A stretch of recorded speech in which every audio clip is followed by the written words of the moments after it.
Sois béni, bénis ta parole, et que toi seul puisse régner au milieu de nous. À toi seul soit la gloire, la puissance et les règnes pour les services. Au nom puissant de Jésus, nous avons ainsi prié.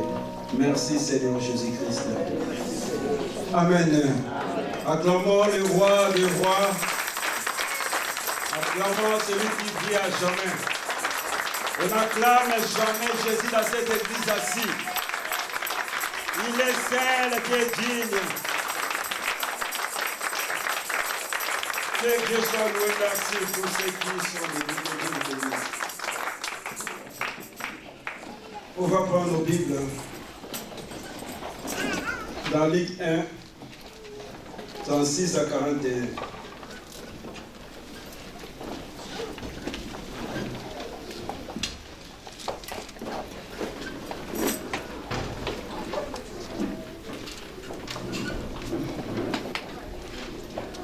Si tu peux commencer au début 28, ça serait une bonne chose. On va avoir une idée.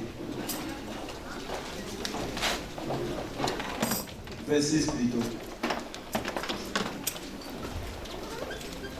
Au 6e mois, l'ange Gabriel fut envoyé par Dieu dans une ville de Galilée appelée Nazareth, auprès d'une vierge fiancée à un homme de la maison de David nommé Joseph. Le nom de la vierge était Marie. L'ange entrant chez elle et dit: Je te salue, toi à qui une grâce a été faite, le Seigneur est avec toi. Troublée par cette parole, Marie s'est demandé ce que pouvait signifier une telle salutation. L'ange lui dit: Ne crains point, Marie, car tu as trouvé grâce devant Dieu. Et voici, tu deviendras enceinte et tu enfanteras un fils et tu lui donneras le nom de Jésus.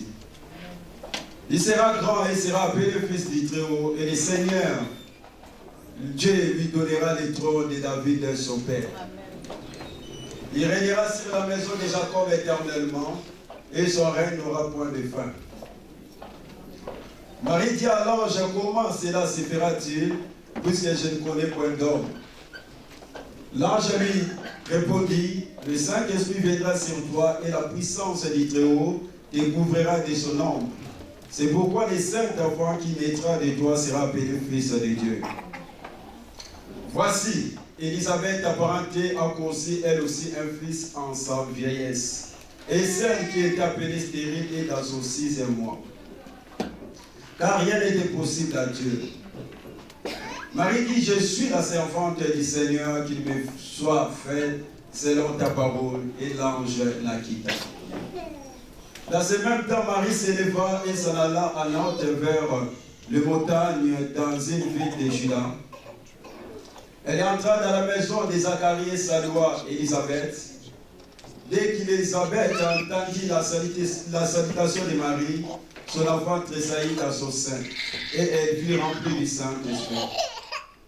Elle s'écria d'une voix forte: Tu es bénie entre les femmes, et le fruit de ton sein est béni. Comment m'est-il accordé que la mère de mon Seigneur vienne auprès de moi? Car voici aussitôt que la voix de ta salutation frappait mon oreille, l'enfant tressaillit d'allégresse dans mon sein. Amen. Amen. La suite, on verra ça les dimanches prochains. Le thème de ce matin: Marie, l'église missionnaire. Parce que nous parlons toujours de la mission. Je ne parle pas de Marie, maman de Gianni, mais on parle de Marie de la Bible. Amen. Mais ce matin aussi, c'est toi, Marie. Amen. Le dimanche passé, j'avais parlé sur le brisement. J'avais parlé concernant Marie en disant, concernant la prophétie de Siméon, une paix transpercera ton âme. On a vu beaucoup de choses. Je disais, Dieu ne peut pas te confier une mission sans te faire passer par son école, sa formation.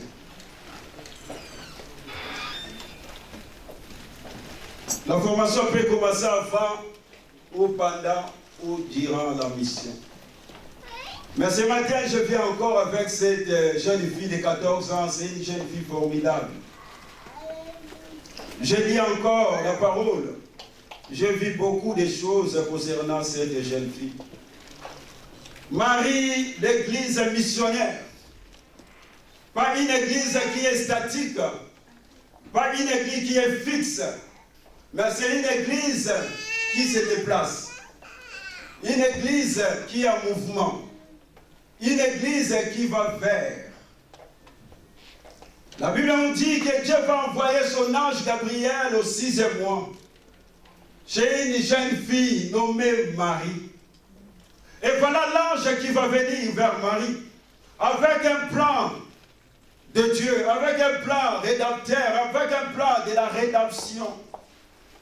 Et il va dire à Marie, Marie, voici mon plan. Veux-tu l'accepter? Parce que Marie avait un choix d'accepter ou bien de refuser. Parce que Dieu nous a créés avec un pouvoir de choisir. C'est pour cela que tu verras à travers la Bible, hein, il y a beaucoup de personnes, beaucoup de gens, ils ont fait de bons choix et de mauvais choix. Chaque choix viendra des conséquences. Dieu ne peut pas accomplir son plan du moment que tu ne te soumets pas dans sa volonté. Et Marie, la bonne nouvelle, Marie a dit oui. Mais pour que Marie puisse dire oui, le verset 36 qui m'intéresse. Il y a si tu peux laisser le verset 36. Ouais.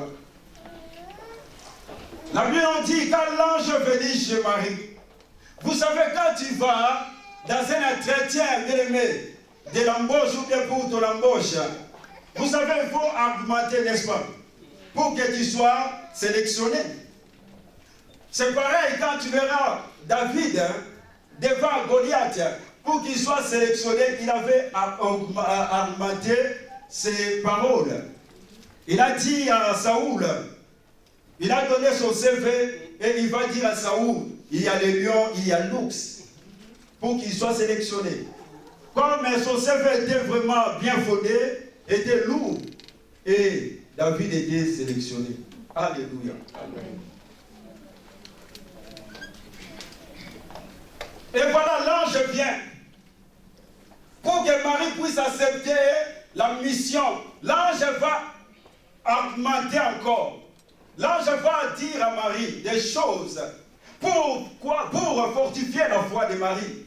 Pour encourager Marie dans sa mission. La Bible en dit, voici Élisabeth apparentait à conçu elle aussi un fils à sa vieillesse. Et celle qui est appelée stérile dans son 6e mois. L'ange va donner, bien aimé, ce témoignage, va donner cette référence à Marie pour que Marie puisse accepter la mission, pour fortifier la foi de Marie, pour encourager la foi de Marie. Et à la fin, il va dire, rien n'est possible à Dieu. Pour que Marie dise, parce que Marie savait l'histoire de sa sœur. Marie savait qu'Élisabeth était condamnée à mourir stérile. Parce qu'ils ont fait tous les diagnostics médicaux. Ils ont parcouru tous les hôpitaux bien-aimés de la Galilée.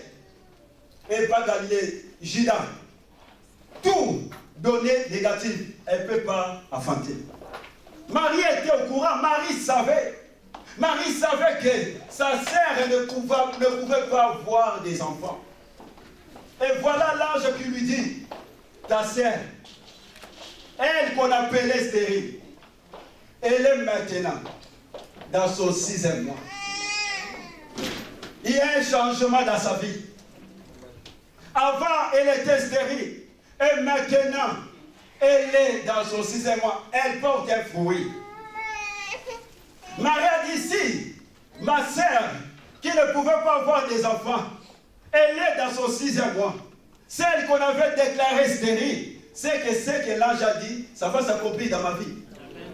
Et Marie va dire oui. Par là, j'aimerais nous poser une question, frère et sœur. L'ange a pris seulement la référence de celle que Marie connaissait. L'ange n'a pas pris la référence de quelqu'un d'autre. Il a pris la référence de la sœur de Marie. Ma question de ce matin, Bien-aimé, est-ce qu'on peut prendre toi comme référence pour les autres? Si on peut, bien-aimé, parler de quelque chose, ou bien on veut encourager Marie ce matin, est-ce qu'on peut prendre ta référence? Est-ce que tu es un modèle? Est-ce que tu es un modèle pour ton mari? Est-ce que tu es un modèle pour ta femme? Est-ce que tu es un modèle pour tes enfants? Est-ce que tu es un modèle pour cette église? L'ange a pris le modèle Élisabeth. Combien de chrétiens jusqu'à aujourd'hui, bien-aimés, il n'y a pas de changement dans leur vie. Ils doivent avoir un changement dans nos vies. L'ange a dit à Marie, celle qu'on appelait avant, elle était stérile. Maintenant, il y a eu un changement dans sa vie. Est-ce que les gens peuvent dire, tu vois, ses frères, avant était courant de jupons, maintenant il est devenu un bon papa. Est-ce que les gens peuvent dire, voilà cette sœur-là, avant elle laissait tout son corps, tout le monde pouvait voir ses cuisses, mais maintenant elle couvre son corps. Alléluia. Combien de chrétiens, avant, bien-aimés, ils étaient des mauvais, ils avaient des mauvais caractères. Ils sont venus à Jésus, ça a encore aggravé encore. Comme cette femme de perdre des sangs, sa situation s'aggravait toujours. Combien avant même d'entrer dans le mariage, ils étaient des impolis, ils avaient des mauvais cœurs, mais ils sont entrés dans le mariage avec le même cœur. Comme un jour, il y a quelqu'un qui me disait, papa, depuis que j'ai connu le Seigneur, ma vie ne marche plus. Ça ne va plus. Dieu a détruit sa vie. Alléluia. Bien-aimés, il doit y avoir un changement dans notre vie. Il y a un seul rabbi qui ne change pas, c'est Jésus. Sa divinité, ça ne change pas. Mais Jésus, il y a des moments, il change ses décisions. Amen. Tu ne peux pas rester rabbi dans le mauvais sens.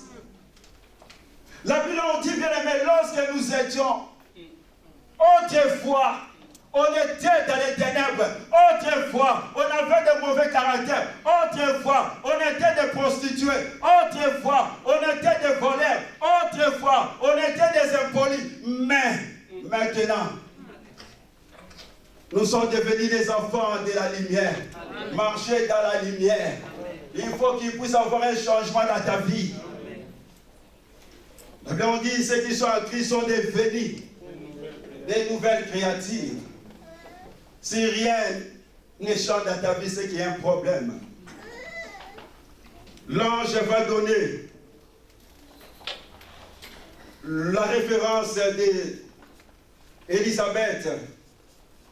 Élisabeth a porté le fruit dans sa vieillesse. Que Dieu nous fasse grâce. Quand l'ange a donné ses arguments, et Marie dit à l'ange, continue.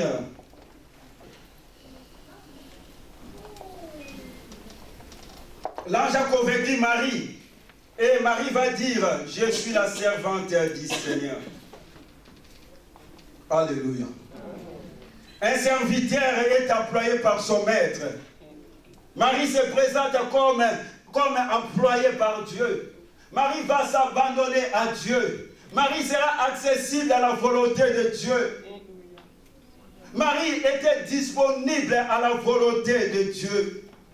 Bien-aimé, laisse-moi te dire, un bon serviteur ou bien une bonne servante, c'est celui qui obéit au maître. C'est celui, bien-aimé, qui se soumet au maître. On vient de l'attendre dans des paroles de connaissance.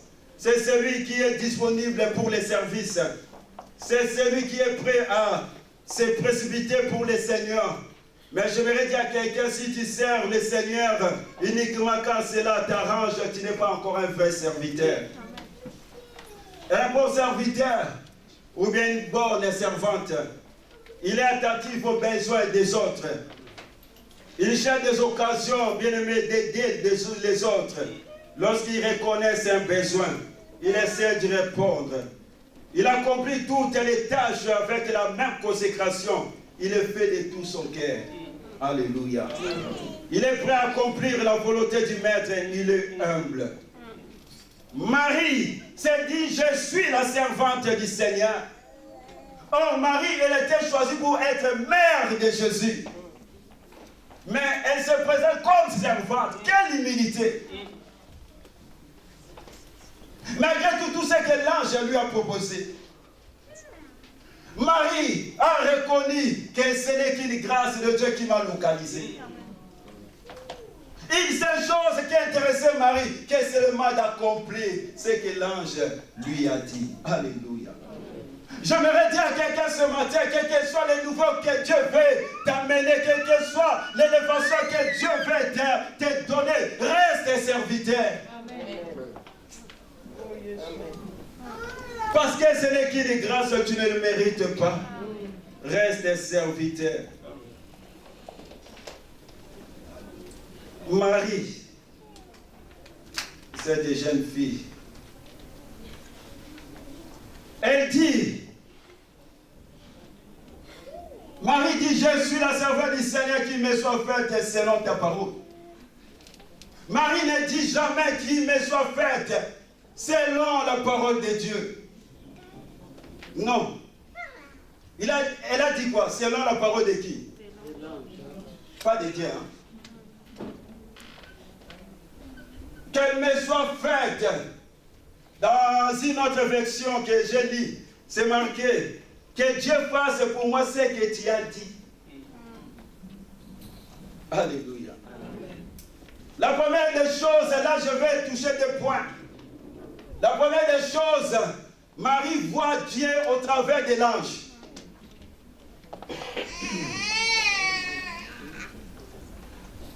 Marie va valoriser les messagers de la bonne nouvelle. C'est ça ce qui manque de nos jours. On ne valorise plus les hommes de Dieu. Les gens croient que les hommes de Dieu sont leurs camarades. Parce qu'on rigole, on vit ensemble, on mange ensemble.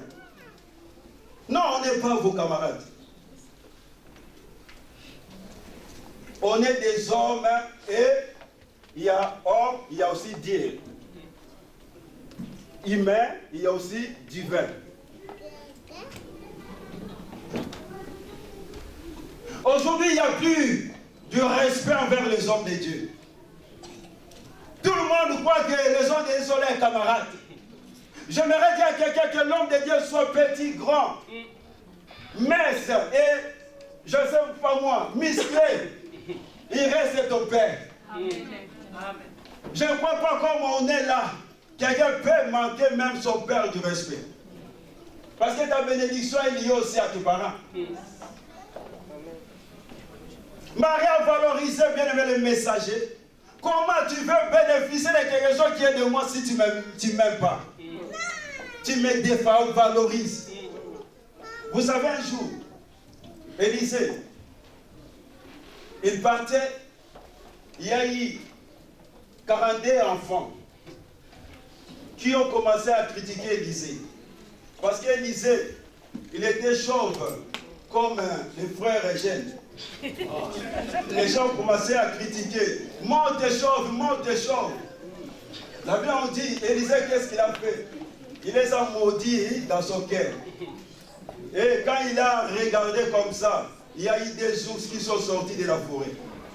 Ils ont mangé, déchiré les 42 enfants. Ils sont morts sur place. 42, hein, pas un, mais 42. Combien sont morts? Parce qu'ils touchent au oint de Dieu. Il y a beaucoup de choses dans nos vies qui ne marchent pas. C'est parce que tu as critiqué un homme de Dieu. Tu lui as manqué du respect. Écoutez ce que la Bible dit. Il y a ici, tu peux me balancer Hébreux 13, 16 à 19.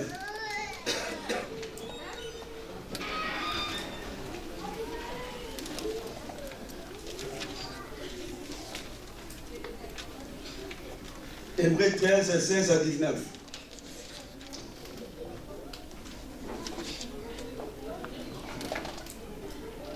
Et n'oubliez pas la bienfaisance et la libéralité, car c'est dans tel sacrifice que Dieu prend plaisir.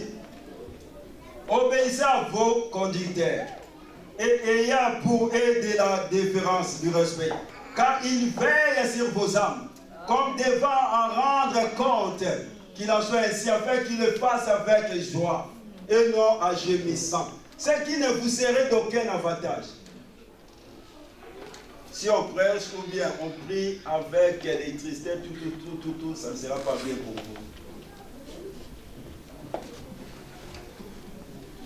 Et tu balances Thessaloniciens 5, 12 à 13.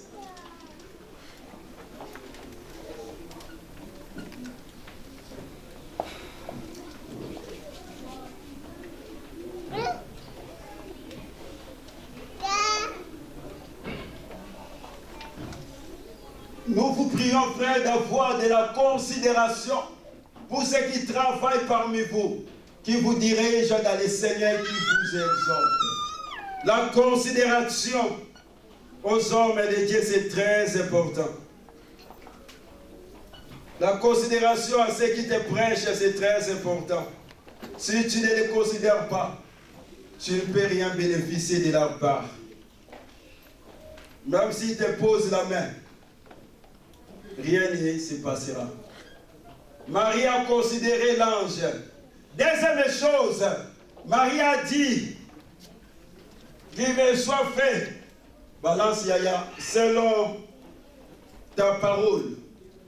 La considération de la parole de l'homme et de Dieu. Ce qui manque aujourd'hui encore. La considération de ce que l'homme de Dieu nous dit. Il y a certaines personnes, l'homme de Dieu lui donne tel conseil, mais lui fait autre chose. Après, quand ça ne marche pas, c'est la faute de l'homme de Dieu. Moi, je me rappelle dans la Bible, la Bible nous parle encore d'Élisée. Et cette femme dont les créanciers sont venus pour prendre ses deux enfants. Élisée va lui dire, fais telle chose, fais telle chose, fais telle chose. Et quand cette femme a fait ce qu'Élisée lui avait dit, comme résultat, elle a vu. Elle a vu. Si tu ne considères pas l'homme de Dieu, si tu ne prends pas en considération ses paroles, est-ce que tu crois que tu auras vraiment un bon résultat? Non. Marie, elle a considéré la parole de l'homme de Dieu. Quand elle a dit oui à l'ange, la Bible dit Jésus va être engendré en Marie. Et l'ange va partir.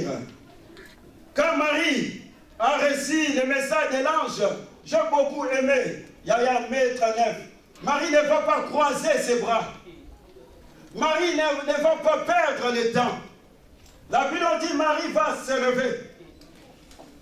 C'est pour cela que j'aimerais dire d'abord à quelqu'un, toi qui es dans la mission, quand tu attends quelque chose, quand Dieu met quelque chose dans tes oreilles, à ta disposition, ce sont des sujets de prière, ce sont des messages que Dieu te donne.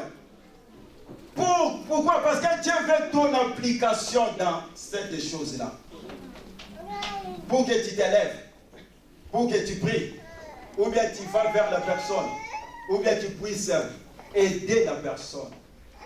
Marie, la Bible dit, quand elle a reçu le message de sa sœur, elle va se lever et s'en aller à Nantes avec empressement, sans perdre le temps.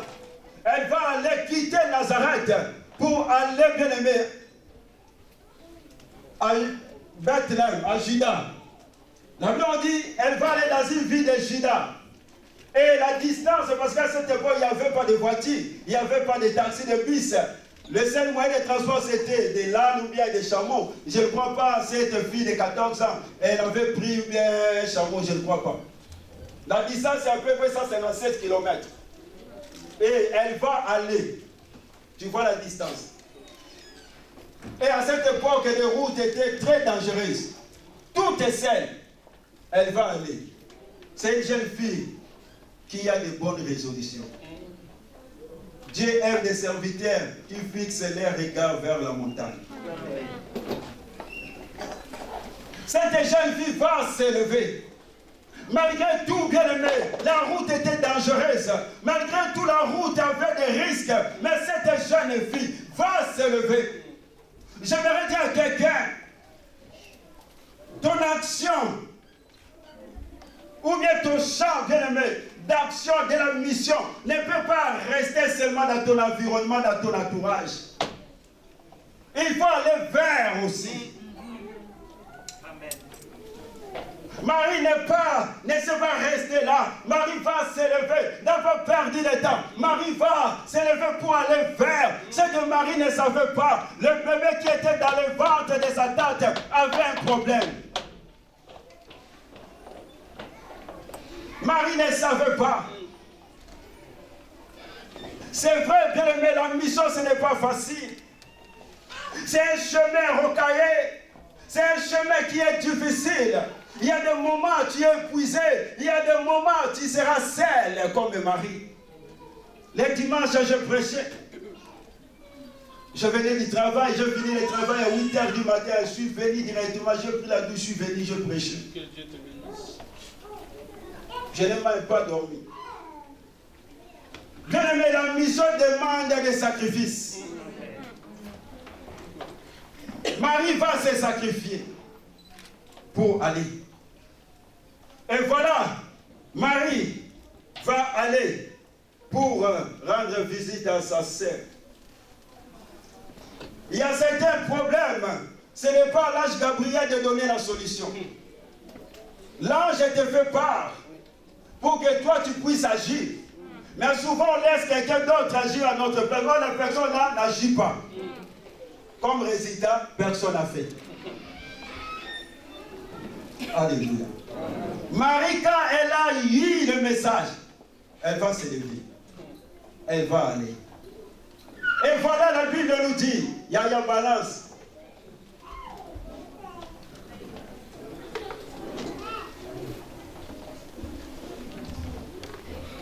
Elle entre dans la maison de Zacharie et salua Élisabeth. Laisse ça.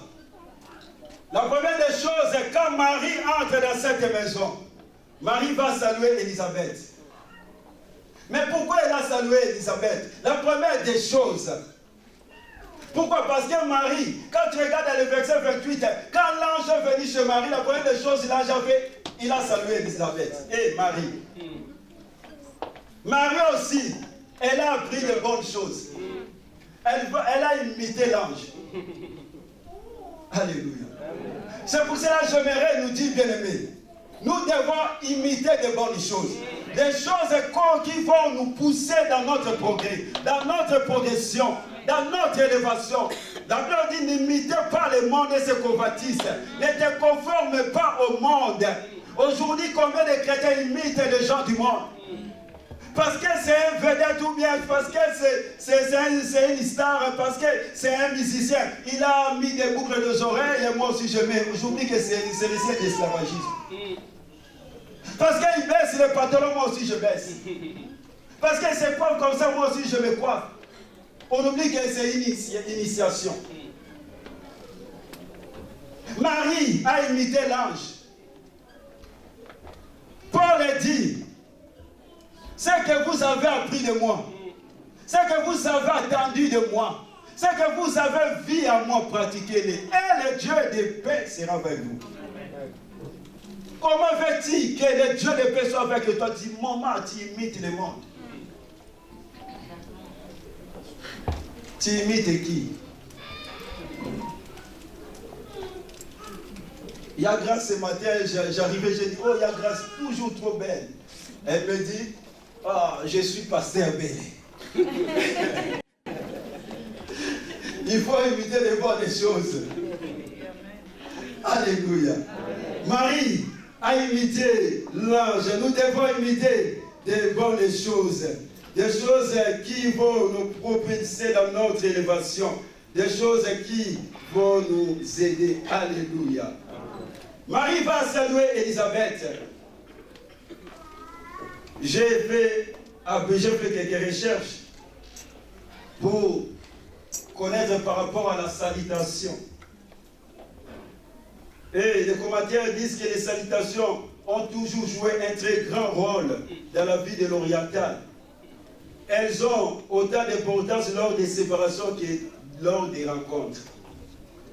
Écoute ce qu'il dit. Le salut des Israélites s'exprimait surtout par les termes de shalom, qui signifie paix. Mais dans le sens très large, veut dire sécurité, bien-être, prospérité. C'est pour ça que le matin, quand tu viens dire à ton frère, ta soeur, salut. Tu lui souhaites la paix, la prospérité. C'est très important. Le matin, quand tu te lèves, dis salut à tes enfants. À midi, dis salut. Le soir, dis salut, papa Augustin, maman Viva. Salut. Alléluia. Il y a aussi un mot hébreu qui veut dire un verbe hébreu, un mot hébreu qui veut dire barak, qui veut dire bénir. On l'associe au mot salut. Mais ce qui m'a intéressé, continuez Yaya. La Bible nous dit, dès qu'Élisabeth a entendu la salutation de Marie, son enfant tressaillit dans son sein. Elle fut remplie du Saint-Esprit. Continue. Elle s'écria d'une voix forte. Continue, continue. Continue. Ok, c'est bon. Quand voici aussitôt que la voix de ta salutation a frappé mon oreille, l'enfant tressaillit dans les graisses dans mon sein. Marie, quand elle est entrée dans la maison d'Élisabeth, Marie ne savait pas que cet enfant qui était dans le ventre d'Élisabeth avait un problème. J'ai révélé après, maman, pour expliquer. Avait un problème dans son ventre. Et quand Marie va saluer, la Bible ne dit pas la salutation, mais la Bible me dit la voix de ta salutation. Donc la salutation a une bouche. La salutation a une voix. C'est la voix de cette salutation qui va impartir maintenant l'enfant qui était dans le ventre d'Élisabeth. Or, la voix, Jacob nous dit, le corps c'est le corps d'Ésaü. Mais la voix, c'est la voix de Jacob. La voix, c'est la parole. Or, la voix qui était dans le ventre, l'embryon qui était dans le ventre de Marie, c'est la parole. Or, cette parole-là, c'est lui qui bâtit du Saint-Esprit. Or, cet enfant qui était l'embryon qui était dans le ventre de Marie, l'embryon s'appelle la parole. Or, la Bible on dit c'est Jésus qui bâtit du Saint-Esprit. Alléluia. Cet enfant, la Bible nous dit que cet enfant va tressailler de joie. C'est pour cela le matin, dit bonjour, tu ne sais pas quel message que ta salutation dresse. Je ne sais pas quel message que la salutation de Marie a dressé dans la vie de cet enfant, qui a bousculé l'enfant, qui était dans le ventre bien d'Élisée. Il y a une puissance dans la parole. Il y a une puissance dans la parole. Le Dieu que nous prions, c'est un Dieu qui est capable de transformer ce que tu dis. La Bible dit il a transformé bien aimé les 4 pas des 4 lépreux à une grande armée. Il a dit à Ézéchiel, le fils de l'homme, frappe le main. Moi aussi dans les airs je vais frapper. Mais dans le cas de l'ennemi, ça sera des flèches de mort. C'est un Dieu qui, je dois dire seulement salut. Je ne sais pas ce jour-là, la voix bien aimée de la salutation de Marie, quel message avait adressé à cet enfant? Peut-être le message du baptême du Saint-Esprit. Or, ce qui m'intéresse, je me donne, je me tourne et je me pose la question. Dieu m'a fait grâce à comprendre pourquoi seulement au 6e mois. Marie va venir au 6e mois, papa. Parce que le chiffre 6, c'est le chiffre du travail, je vais revenir. Parce que quand tu regardes, cet enfant, la Bible dit, a tressailli de joie, non? A tressailli de joie. Le chiffre 6, Marie est allée, non, au 7e mois. Marie est allée au 6e mois. Et cet enfant, quand tu regardes bien, pourquoi? Parce que l'enfant, quand tu regardes dans le verset 24, balance-nous un livre de Luc 1, 24.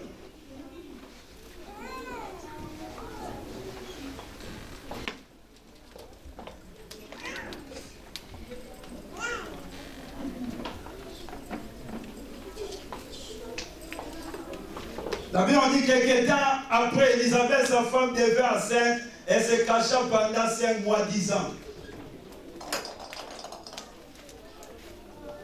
C'est la grâce que le Seigneur m'a fait tout, quand il a jeté les yeux sur moi pour ôter mon opprobre parmi les hommes. Au 6e mois, l'ange Gabriel fut envoyé par Dieu d'Asie, ville de Galilée appelée Nazareth. Ok. C'est-à-dire, quand Élisabeth était enceinte, vit son ange, elle a eu honte. Elle va se cacher. Elle était remplie de tristesse. Pourquoi? Parce que dans cette maison, il y avait un problème déjà. Son mari était devenu muet. Son mari ne parlait plus. Et Élisabeth, elle se posait la question, elle se disait qu'est-ce que les gens vont dire, parce que je suis déjà vieille. Et ces soucis-là, ces tristesses vont maintenant impacter la vie de l'enfant. C'est pour cela que l'enfant ne bougeait plus. Dans certaines versions, c'est marqué l'enfant ne bougeait plus. Quand l'enfant ne bouge plus, c'est qu'il y a un problème. Moi, je me rappelle aussi, mon premier enfant ne bougeait plus au 6e mois. Quand on est allé à l'hôpital, il était mort. Donc Jean-Baptiste, dans le ventre, il y a certaines personnes qui disent qu'il était déjà mort au 6e mois. Dans le ventre de sa maman. Mais la maman ne savait pas. Il y a d'autres versions qui disent que l'enfant était triste. L'enfant ne bougeait pas. Oh, Marie va venir au 6e mois. Et voilà maintenant dans la création. Du premier jour au 5e jour, Dieu a parlé au Seigneur. Mais le 6e jour, Dieu ne va plus parler au Seigneur parce qu'il y avait un projet. Le projet de Dieu était tellement un projet gigantesque concernant l'homme. Et au 6e jour, il faut parler au pluriel. Faisons l'homme. Et voilà maintenant, Dieu ce jour-là, c'est pour la première fois. Dieu va enlever, bien aimé, les habits royaux. Dieu va maintenant laisser son trône. Il va mettre les biens du travail. Il va mettre les chaussures de sécurité. Et c'est pour la première fois, Dieu va descendre sur la terre. Et il va venir faire un travail manuel. C'est lui le divin potier. Il va commencer maintenant à travailler la terre. Et il va créer l'homme. Et la Bible dit l'homme ne bougeait pas. Alléluia. L'homme était statique, ne bougeait pas. Jean-Baptiste au 6e mois ne bougeait pas. Amen. Et voilà maintenant, la Bible nous dit que Dieu va souffler si c'est arrive. Et l'homme va bouger. Amen. Et là-bas maintenant, il fallait que Marie vienne avec la parole. Et elle vient, la voix de la salutation, le Saint-Esprit va secouer l'enfant. L'enfant va bouger. Au 6e mois, le chiffre 6, c'est le chiffre du travail. Je voudrais dire à quelqu'un, Dieu a touché l'homme. Quand Dieu touche la personne, il laisse des traces. Quand il touche, il transmet la vie. Il transmet la paix. Il transmet la joie. Les secrets de Dieu se sont touchés. Dieu a Dieu de toucher une partie statique dans ta vie. Oh, ce matin, Dieu va te toucher. Au 6e mois, que Jean-Baptiste va être secoué. Alléluia. Je me marie, cette jeune fille, à cause de son bonjour, à cause de sa salutation, qui va entrer dans les oreilles d'Élisabeth, et va secouer les dons. Le potentiel qui était dans la vie de cette femme. La Bible dit que la femme a tressailli de joie. J'aime ça. Alléluia. Ma question de ce matin, qu'est-ce que tu communiques quand tu vas rendre visite à quelqu'un? La vie ou la mort? La haine ou la joie? Marie est allée dans une famille, il y avait de la tristesse. Marie va communiquer la joie dans la vie d'Élisabeth. Marie va communiquer la vie, bien aimée, dans la vie de Jean-Baptiste. Qu'est-ce que nous communiquons, frères et sœurs? Il y a certaines personnes, quand tu vas leur rendre visite, tu priais, tu ne pries plus. Quand il vient dans ta vie, bien aimé, tu ne pries plus. Il étouffe et tout. Tu étais quelqu'un qui était zélé. Tu vois, la personne ne vient plus. Il est devenu une personne des exquises. On donne ce qu'on a. Ta présence présence dans la maison de quelqu'un, ta visite doit bien m'apporter quelque chose dans la vie de l'autre. La présence de lui dans la maison des femmes de Sarepta a donné, bien aimé, de bons résultats. Qu'est-ce qu'on donne aux autres? La présence de Marie dans la maison d'Élisabeth a déclenché des choses du ciel. Élisabeth qui était dans la honte, Élisabeth va sortir. Élisabeth qui ne rigolait plus, il va commencer à rigoler. Il a donné, bien aimé, quelque chose de nouvel. Vous savez l'époque où Allemagne était séparée des deux. Côté il y avait le Berlin Est et Berlin Ouest. Et un jour les gens de Berlin Est, je crois bien, ils ont pris des choses, ils ont mis dans les camions des ordures, des saletés, ils vont balancer dans l'autre côté. Et ces gens d'Allemagne aussi d'Ouest pouvaient faire pareil, non? Qu'est-ce qu'ils ont fait? Ils ont pris ici un grand camion. Ils ont mis des provisions, ils ont mis des conserves, ils ont mis des lœufs. Et ils vont appiler ça sur le mur et ils vont crier chacun dans ce qu'il a. Amen. Qu'as-tu à toi? L'apôtre Paul dit aux uns, l'odeur de la mort donna la mort. Aux autres, l'odeur de la vie donna la vie. Qu'est-ce que toi tu donnes? Dans ta famille, qu'est-ce que tu donnes? Dans ton couple, qu'est-ce que tu donnes? Dans l'église ici, qu'est-ce que tu donnes? Alléluia. Pierre dit, je n'ai ni or ni argent, c'est que j'ai. Pierre a donné la vie. Pierre a donné Jésus. Frère et sœur, donne la vie que tu as. Donne la vie. Le problème aujourd'hui dans nos églises, il y a une crise de mari. Il y a une crise de mari. Il n'y a plus de mari dans nos églises. J'ai beaucoup aimé. Parce que Marie était visitée par l'ange Gabriel. Et Élisabeth, son mari, parce qu'ils sont un, était visité aussi par l'ange Gabriel. Les deux vivraient la même histoire. C'est pour cela qu'il y a des moments dans la vie où tu vas rencontrer d'autres personnes, toi et lui. Tu vois qu'il a la même chose que toi. Makile Kokana. Comme Jonathan et David. C'est pour cela ma prière de ce matin. Dieu met des gens qui ont la même vision que toi. Amen. Dieu met sur ton chemin des gens qui ont le même objectif que toi. Amen. Des gens qui ont les mêmes pensées que toi. Amen. Qui vont t'aider, bien-aimé, à aller très loin avec Dieu. Qui vont t'aider à entrer dans ta destinée. Que Dieu éloigne toute personne qui n'ont pas la même vision que toi. Amen.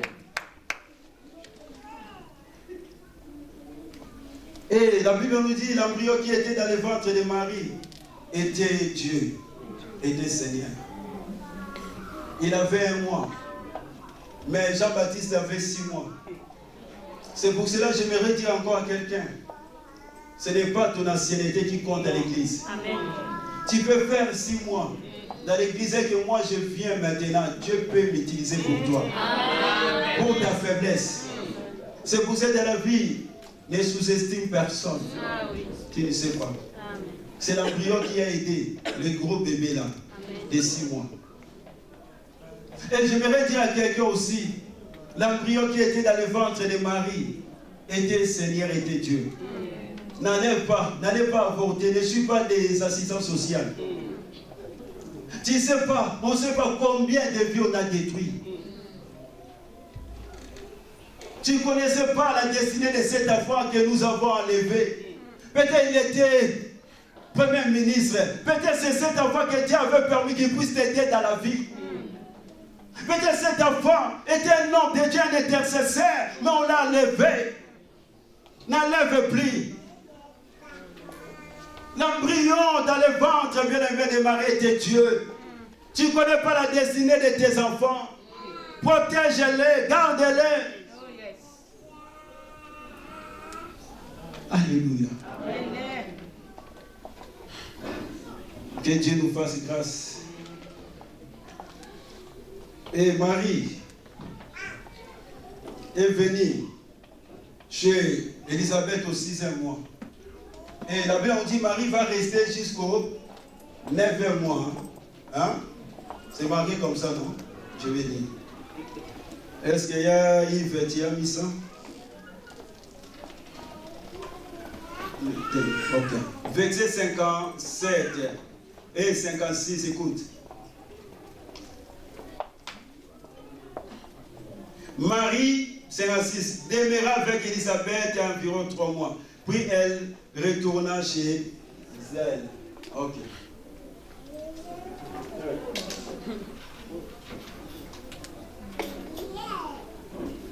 J'aimerais toucher quelque chose ici. Parce que Marie est venue au 6e mois. Mais Marie est restée jusqu'au 9e mois. Pourquoi il y a 6? Pourquoi il y a 9? Pourquoi 6e mois? Pourquoi 9e mois? Dans la Bible. Parce que le chiffre 6 a beaucoup de significations. Marie pouvait aller au 7e mois. Mais Marie est allée au 6e mois. La Bible nous dit dans Matthieu 27, au 6e mois, au 6e heure plutôt, qu'il y a eu des ténèbres sur la surface de la terre. C'était le 6e, le chiffre 6. Et Jean-Baptiste dans le ventre de sa maman, c'était aussi le 6e mois. Que Jean-Baptiste ne bougeait pas. Il y a eu les ténèbres. Le chiffre 6 aussi, c'est le chiffre des souffrances. La Bible dit, depuis la 6e heure jusqu'à la 9e, il y a eu des ténèbres sur toute la terre.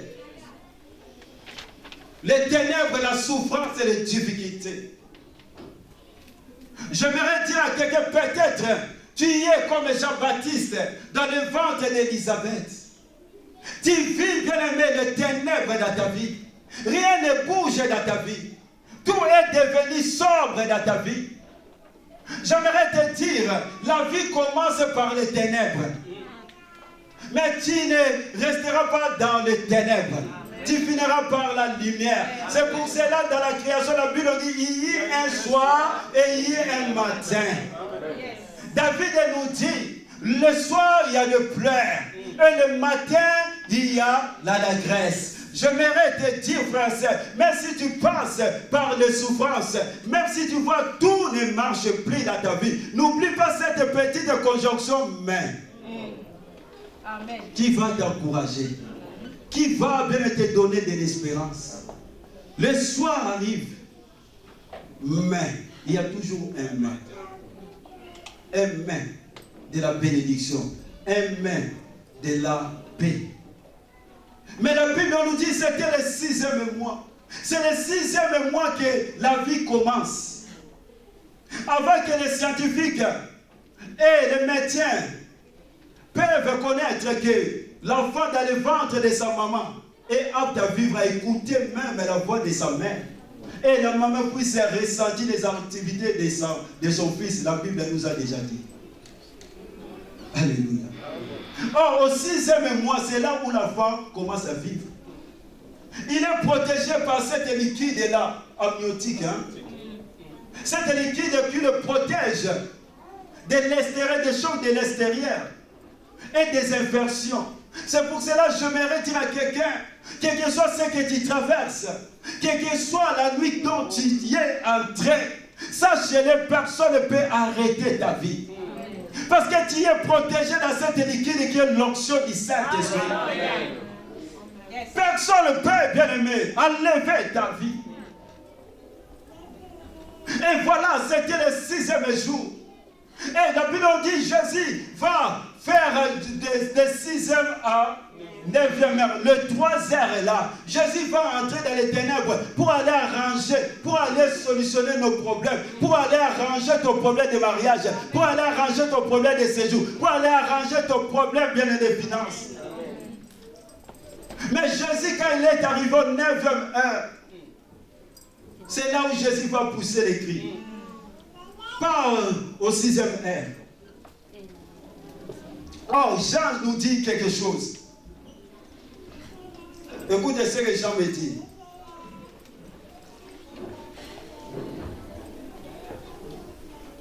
Quand une femme va accoucher, c'est le moment pour elle de souffrir.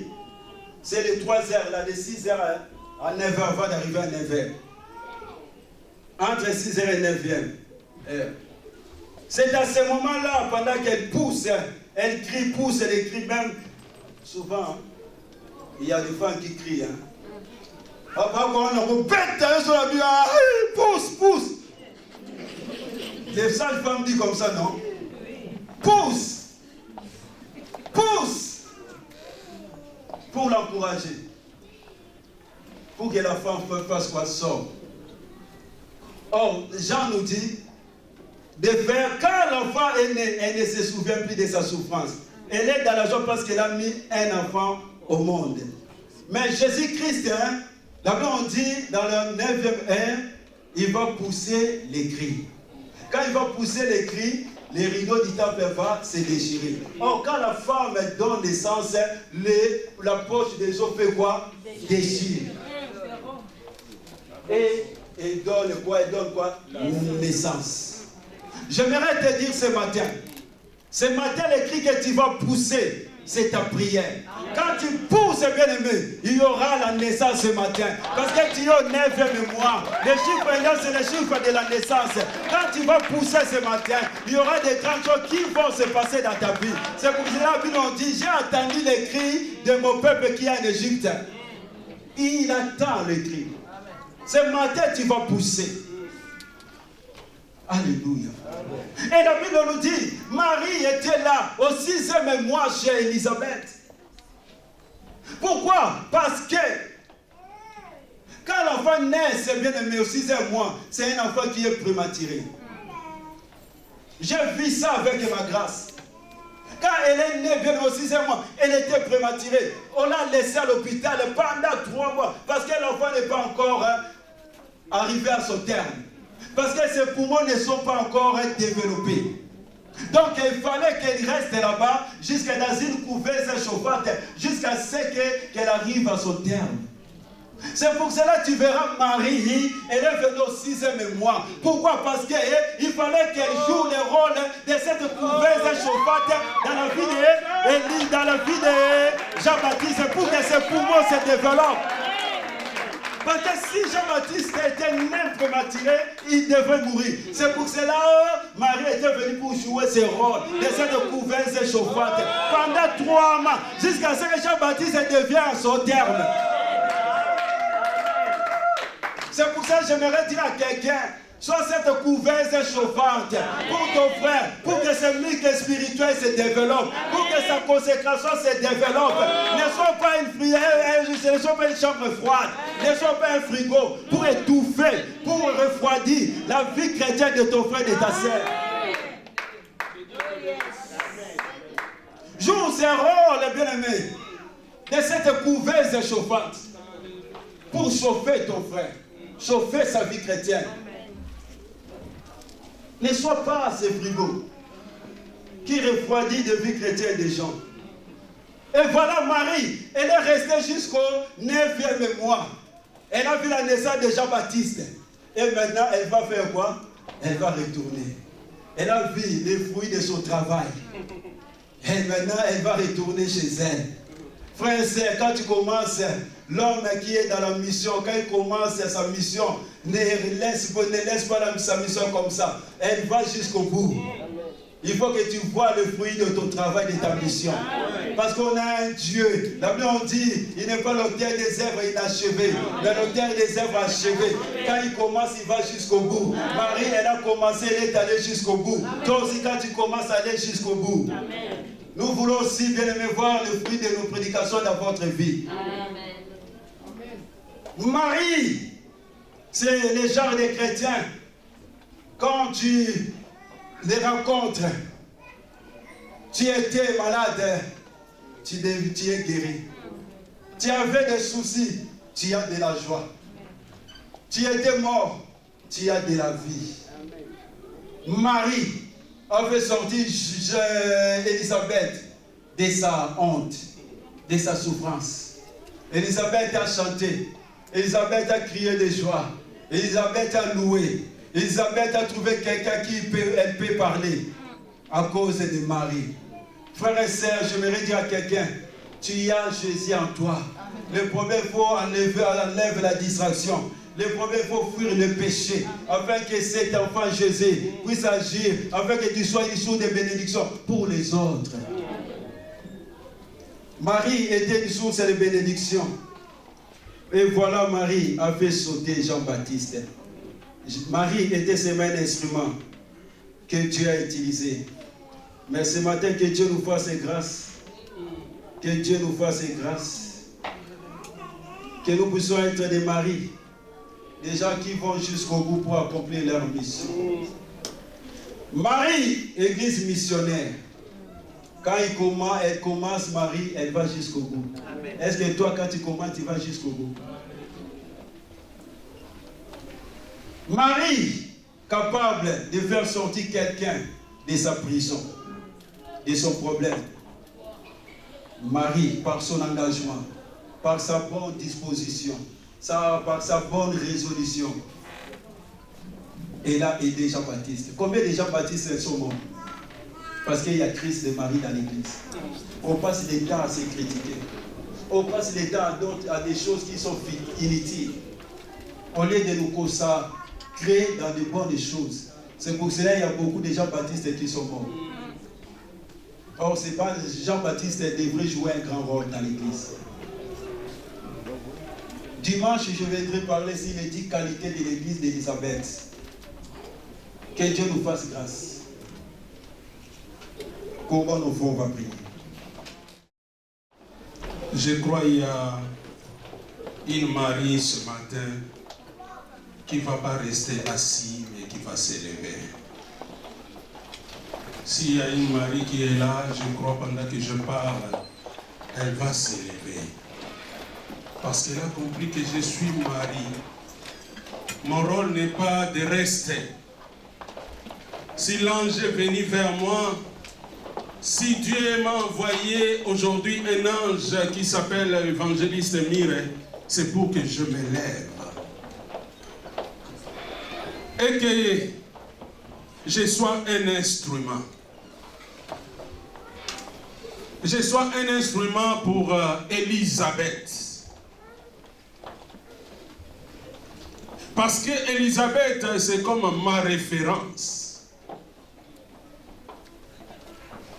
Je vais encourager quelqu'un à commencer déjà à prier, à dire à Dieu, Dieu, fais de moi une référence. Fais de moi celui qui est visité par Dieu.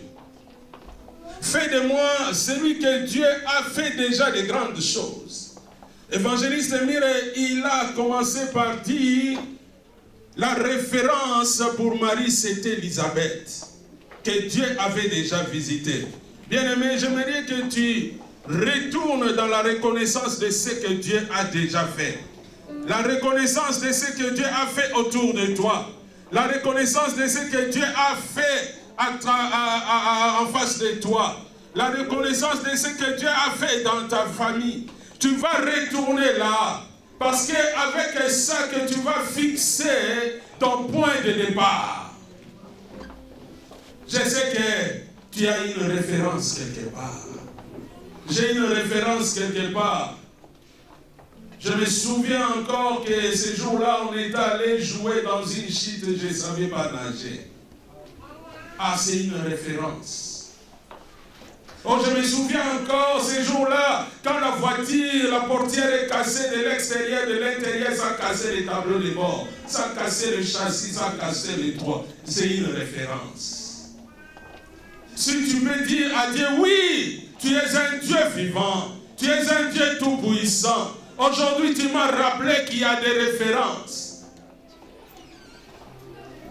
Ce n'est pas quelque chose qu'on me raconte juste comme une histoire, mais c'est des faits que tu as fait. Si quelqu'un peut reconnaître que ce Dieu, c'est un grand Dieu, c'est un Dieu vivant, c'est un Dieu qui peut rendre un stérile féconde, c'est un Dieu qui peut faire qu'un vieux enfante. Si tu peux prier, si je peux prier, pour exprimer toute ma reconnaissance à ce Dieu, reconnaître la grandeur de ce Dieu. Oui, tu es grand. Oui, Oui, tu es véritable. J'aimerais dire à quelqu'un, le diable cherche à te mettre par terre. Mais tu es un missionnaire. Tu es un mari. Voilà pourquoi tu vas faire un acte de foi. Écoutez-moi s'il vous plaît. Je ne sais pas pourquoi l'Esprit me met ça à cœur. Mais tu vas le faire. Le diable cherche vraiment à te paralyser. Le diable cherche à fermer toutes les frontières pour toi, que tu n'entres pas des choses que Dieu a préparées. Que tu n'accomplis pas la mission que Dieu t'a confiée. Tu vas faire un acte de foi. Cet acte va commencer dans la maison de Dieu. Tu vas sortir de ton rang. La salle, elle est grande. Même si on va secouer, se toucher, ce n'est pas grave. Tu vas commencer à marcher vers ta destinée. Marcher sur... Pendant que tu marches, sache une chose. Tu vas marcher sur tous les scorpions, les serpents qui te barrent la route. Tu vas commencer à marcher. Si tu connais ce serpent-là, tu vas même citer son nom et dire que maintenant je suis en mission vers Élisabeth. Maintenant je suis en mission pour réchauffer Jean-Baptiste. Parce que Jean-Baptiste a une mission. Maintenant je suis en mission vers la ville de Judée. Maintenant je suis en mission. Je vais à ma destination. Personne ne peut me bloquer. Personne ne peut m'arrêter. Ça ne sera pas une frontière spirituelle. Ça ne sera pas une frontière aérienne. Ça ne sera pas une frontière maritime. Ça ne sera pas une frontière terrestre.